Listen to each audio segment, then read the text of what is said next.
നമസ്കാരം, എല്ലാവർക്കും ദീക്ഷ യൂട്യൂബ് ക്ലാസ്സിലേക്ക് സ്വാഗതം. ശ്രീനാരായണ ഗുരു ഓപ്പൺ യൂണിവേഴ്സിറ്റി 1ാം വർഷ ബിരുദ വിദ്യാർത്ഥികളുടെ ഇംഗ്ലീഷ് ഫോർ കമ്മ്യൂണിക്കേഷൻ എന്ന പേപ്പറിലെ 3ാമത്തെ ബ്ലോക്കിലെ 3ാമത്തെ യൂണിറ്റായ ദ റിട്ടേൺ വേർഡാണ് നമ്മളിന്ന് പഠിക്കാൻ പോകുന്നത്. ആദ്യം നമുക്ക് റൈറ്റിംഗ് എന്താണെന്ന് നോക്കാം.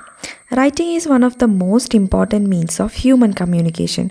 ഹ്യൂമൻ കമ്മ്യൂണിക്കേഷനെ വളരെ പ്രധാനപ്പെട്ട ഒരു മാർഗ്ഗമാണ് writing. It uses a system of signs and symbols, typically a language to convey thoughts, ideas and emotions. നമ്മുടെ തോട്ട്സും ഐഡിയാസും ഇമോഷൻസും ഒക്കെ കൺവേ ചെയ്യാൻ നമ്മൾ ഉപയോഗിക്കുന്ന സിസ്റ്റം ഓഫ് സൈൻസും സിംബൽസിനെയാണ് എന്തെന്ന് പറയുന്നത് ലാംഗ്വേജ് കൊണ്ട് ഉദ്ദേശിക്കുന്നത്. Writing is more than just a way to record words. Writing കൊണ്ട് ഉദ്ദേശിക്കുന്ന എന്താണ്? ജസ്റ്റ് വേർഡ്സ് റെക്കോർഡ് ചെയ്യുക മാത്രമല്ല. It is a way to preserve human culture, pass on stories and share information. നമ്മുടെ സംസ്കാരം സംരക്ഷിക്കാനും അതുപോലെ സ്റ്റോറീസൊക്കെ വരും തലമുറയിലേക്ക് കൈമാറാനും, പോരാതെ എന്താണ് ഷെയർ ഇൻഫർമേഷനൊക്കെ ഷെയർ ചെയ്യാനും നമ്മൾ ഉപയോഗിക്കുന്നു? റൈറ്റിംഗ് യൂസ് ചെയ്യുന്നു. നമ്മൾ പല ടൈപ്പ് ഓഫ് റൈറ്റിംഗ് കണ്ടിട്ടുണ്ടല്ലേ. അതിൽ വളരെ ഇമ്പോർട്ടൻ്റ് ആയിട്ടുള്ള കുറച്ച് ഭാഗമാണ് ഫോർമൽ കമ്മ്യൂണിക്കേഷൻ. എന്താണ് formal communication? Reports, publications, emails ഒക്കെ. ക്രിയേറ്റീവ് റൈറ്റിങ്ങിൽ വരുന്നതാണ് കഥകളും പോയട്രിയൊക്കെ. അടുത്ത് പേഴ്സണൽ റിഫ്ലക്ഷനിൽ വരുന്നത് ഡയറീസും ജേർണലിങ്ങും. അടുത്തതായി നമ്മൾ പഠിക്കാൻ പോകുന്നത് ദ റൈറ്റിംഗ് പ്രോസസ്സിനെ കുറിച്ചാണ്. The writing process is A systematic approach that helps writers organise there ideas and thoughts. Writing process എന്ന് പറയുന്നത് അടുക്കും ചിട്ടയോടും കൂടി ഒരു വിഷയം എങ്ങനെ എഴുതാം. റൈറ്റിംഗ് പ്രോസസ്സിൻ്റെ 5 സ്റ്റേജസ് ഏതൊക്കെയാണെന്ന് നമുക്ക് നോക്കാം. 1ാമത്തേത് പ്രീ റൈറ്റിംഗ്, 2ാമത്തേത് drafting, 3 revising, 4 editing and proof reading. അപ്പോൾ പ്രീ റൈറ്റിംഗ് എന്താണെന്ന് നോക്കാം. This is the planning stage. Pre writing എന്ന് പറയുന്നത് നമ്മൾ ഏതൊരു കാര്യം എഴുതി തുടങ്ങുന്നതിന് മുന്നേ പ്ലാൻ ചെയ്യുന്ന സ്റ്റേജിനെയാണ് പ്രീ റൈറ്റിംഗ് കൊണ്ട് ഉദ്ദേശിക്കുന്നത്. ബിഫോർ യു സ്റ്റാർട്ട് റൈറ്റിംഗ്, നമ്മൾ എഴുതുന്നതിന് മുന്നേ it's crucial to brainstorm ideas കണ്ടെത്തുക എന്ന് പറയുന്നത് വളരെ ക്രൂഷ്യലാണ്, വളരെ ഇമ്പോർട്ടൻ്റ് ആണ്. Do research if necessary. ആവശ്യമാണെങ്കിൽ എന്ത് ചെയ്യുക? റിസർച്ച് നടത്തുക. And gather your thoughts. നമ്മുടെ ചിന്തകളൊക്കെ കളക്ട് ചെയ്ത് കൊണ്ടുവരിക. ഈ സ്റ്റേജിൻ്റെ പ്രത്യേകത എന്താണെന്ന് വെച്ചാൽ നമ്മൾ ഈ സ്റ്റേജിൽ എഴുതുന്നില്ല, ആവശ്യമായിട്ടുള്ള ഐഡിയാസ് കളക്ട് ചെയ്യുകയാണ് ചെയ്യുന്നത്. This helps you to form foundation for your writing. അതായത് നമ്മുടെ എഴുത്തിന് ഒരു ഫൗണ്ടേഷൻ കൊടുക്കാൻ വേണ്ടിയിട്ട്, ഒരു അടിസ്ഥാനം കൊടുക്കാൻ വേണ്ടിയിട്ട് പ്രീ റൈറ്റിംഗ് സഹായിക്കുന്നു. Tools like mind maps, bullet points, library research, data analysis or outlines can help organise ideas clearly. അതായത് നമ്മുടെ ഐഡിയാസ് വളരെ ക്ലിയർ ആയിട്ട് നമുക്ക് എഴുതാൻ വേണ്ടിയിട്ട് സഹായിക്കുന്ന ടൂൾസ് ഏതൊക്കെയാണ്? Mind maps, bullet points, library research, അതുപോലെ വിവരങ്ങൾ നമ്മൾ ഒന്നുകൂടി അനലൈസ് ചെയ്യുന്നത്. ഇതൊക്കെ എന്തിനു സഹായിക്കുന്നു? വളരെ എഫക്റ്റീവായിട്ട് എഴുതാൻ സഹായിക്കുന്നു. ഇവിടെ മൈൻഡ് മാപ്പ് കൊണ്ട് ഉദ്ദേശിക്കുന്നത് മനസ്സിൽ ആശയങ്ങൾ കൊണ്ടുവരുന്നതിനെയാണ്. അടുത്ത 2ാമത്തെ stage drafting. This stage involves putting your ideas into complete sentences and paragraphs. നമ്മൾ പ്രീ റൈറ്റിംഗ് സ്റ്റേജിൽ കളക്ട് ചെയ്ത ഐഡിയയും ഇൻഫർമേഷനും ഒക്കെ ഒരുമിച്ച് ചേർത്തൊരു കരട് രൂപം തയ്യാറാക്കുന്നതിനെയാണ് ഡ്രാഫ്റ്റിംഗ് കൊണ്ട് ഉദ്ദേശിക്കുന്നത്. It's important to focus on the flow of ideas rather than getting everything perfect. അതായത് നമ്മൾ കളക്ട് ചെയ്ത ഇൻഫർമേഷനൊക്കെ വളരെ ഒഴുക്കോടുകൂടി എഴുതുന്നതിനെയാണ് ഡ്രാഫ്റ്റിംഗ് കൊണ്ട് ഉദ്ദേശിക്കുന്നത്. ഡ്രാഫ്റ്റ് എന്ന് പറയുന്നത് എപ്പോഴും ഒരു റഫ് കോപ്പിയാണ്, അതൊരു ഫെയർ കോപ്പി അല്ല. Okay, 3ാമത്തെ stage റീവൈസിങ്. ഡ്രാഫ്റ്റിങ്ങിന് ശേഷമുള്ള റിവിഷൻ പ്രോസസ്സിനെയാണ് റീവൈസിങ് കൊണ്ട് ഉദ്ദേശിക്കുന്നത്. നമ്മൾ കരട് രൂപത്തിൽ തയ്യാറാക്കിയ റൈറ്റിംഗ് ഒക്കെ എന്ത് ചെയ്യുക? റീഓർഗനൈസ് ചെയ്യുക, ഒന്നുകൂടി അറേഞ്ച് ചെയ്യുന്നതിനെയാണ് റീവൈസിങ് എന്ന് പറയുന്നത്. റീവൈസിങ്ങിലൂടെ നമുക്ക് അതിൻ്റെ സ്ട്രക്ചർ ഇമ്പ്രൂവ് ചെയ്യാനും നമ്മുടെ ഐഡിയാസ് കുറച്ചുകൂടി ക്ലിയർ ചെയ്യാനും എന്ത് ചെയ്യുന്നു? സഹായിക്കുന്നു. Add or remove sentences as per requirement. നമ്മുടെ ആവശ്യത്തിനനുസരിച്ച് നമുക്കൊരു സെൻറ്റൻസ് കൂട്ടുകയോ കുറയ്ക്കുകയോ ചെയ്യാം. During the stage writers think about how to improve the logical flow of their writing. അതായത് ഈ സ്റ്റേജിലാണ് റൈറ്റേഴ്സ് എന്ത് ചെയ്യുന്നത്? അവരുടെ യുക്തിപൂർണമായ ഒഴുക്കോടുകൂടി എഴുതാൻ ആവശ്യമായ മാറ്റങ്ങൾ കൊണ്ടുവരുന്നത്. അടുത്ത സ്റ്റേജ് എഡിറ്റിംഗ് ആണ്. This step focuses on the technical aspects of writing such as grammar, punctuation, spelling and style. ഈ സ്റ്റേജിലാണ് ഗ്രാമറും പഞ്ച്വേഷനും സ്പെല്ലിങ്ങും സ്റ്റൈലും ഒക്കെ ചെക്ക് ചെയ്യുന്നത്. 5ാമത്തെ സ്റ്റേജ് പ്രൂഫ് റീഡിംഗ് ആണ്.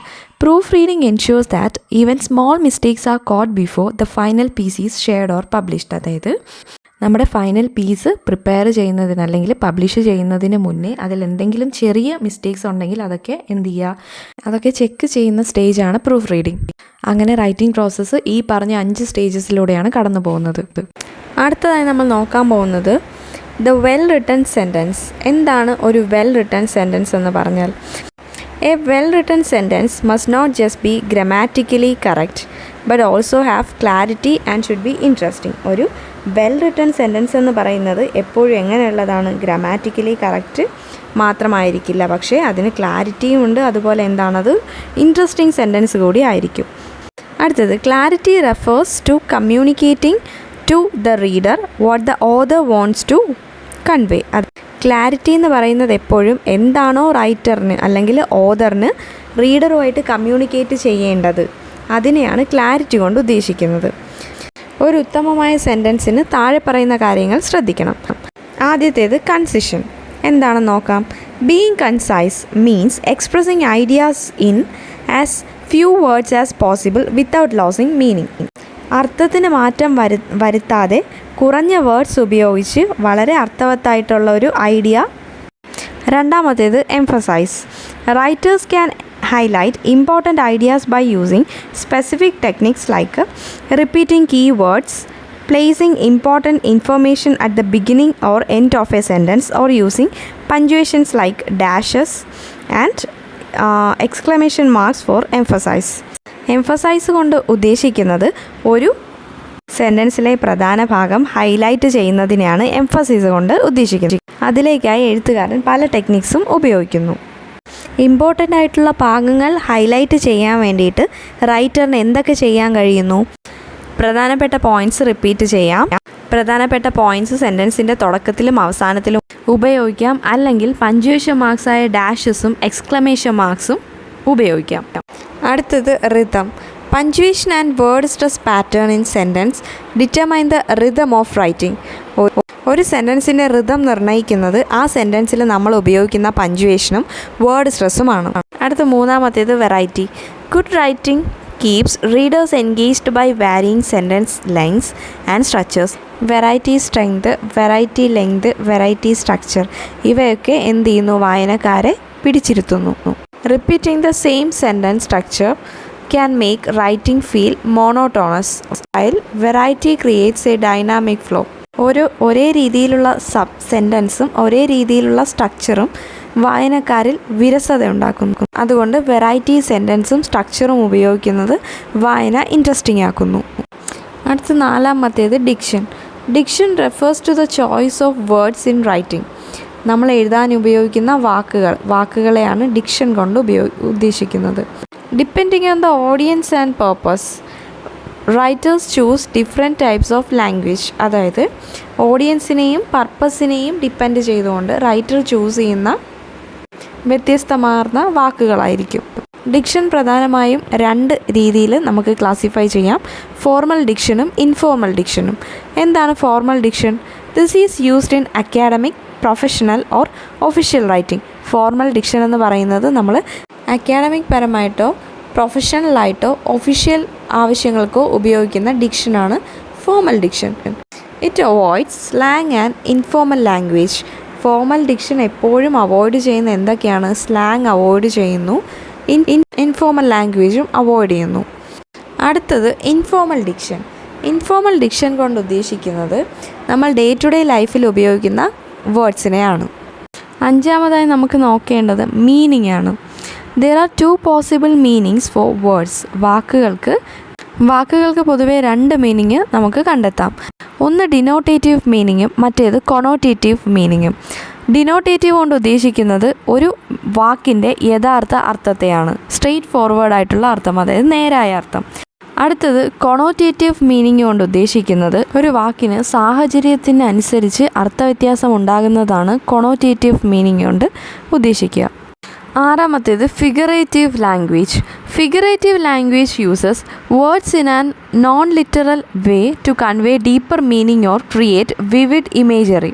ഫിഗറേറ്റീവ് ലാംഗ്വേജ് എന്ന് പറയുന്നത് ഒരു സെൻറ്റൻസിന് ആഴത്തിലുള്ള മീനിങ് കൊടുക്കാനോ അല്ലെങ്കിൽ വിവിഡ് ആയിട്ടുള്ള ഇമേജസ് നൽകാനോ സഹായിക്കുന്നതാണ് ഫിഗറേറ്റീവ് ലാംഗ്വേജ്. ഉദാഹരണത്തിന് ഒരു സെൻറ്റൻസിൽ ഒരു വിഷയത്തെ ഉപമിക്കാനോ അലങ്കരിക്കാനോ ഉപയോഗിക്കുന്ന വാക്കുകൾ, അതിനെ ഫിഗറേറ്റീവ് ലാംഗ്വേജ് എന്ന് പറയുന്നു. ഉദാഹരണം, മെറ്റഫർ എന്ന് പറഞ്ഞാൽ ഒരു കാര്യത്തെ അലങ്കരിക്കാൻ വേണ്ടി ഉപയോഗിക്കുന്ന വാക്കുകൾ. സിമിലി എന്ന് പറയുന്നത് ഒരു കാര്യത്തെ ഉപമിക്കാനായി ഉപയോഗിക്കുന്ന വാക്കുകൾ. അപ്പോൾ ഇതൊക്കെയാണ് ഫിഗറേറ്റീവ് വേർഡ്സിന് ഉദാഹരണങ്ങൾ. ഏഴാമത്തേത് കൊളോക്കേഷൻസ്. എന്താണ് collocation? A group of words that are expected to be together can be also be defined as collocations. അതായത് ഒരു കൂട്ടം വാക്കുകൾ ഒരുമിച്ച് ചേർന്നൊരർത്ഥം നൽകിയാൽ അതിനെ കൊളോക്കേഷൻ എന്ന് പറയാം. ഉദാഹരണത്തിന് ബ്ലാക്ക് ബോർഡ്. ബ്ലാക്കും ബോർഡും എന്ന് പറയുന്ന രണ്ട് വാക്കുകൾ കൂടി ചേർന്നാണ് ബ്ലാക്ക് ബോർഡ് എന്ന് പറയുന്ന ഒറ്റ വാക്കുണ്ടായിരിക്കുന്നത്. എട്ടാമത്തേത് punctuation. Correct use of punctuation is essential for clear writing.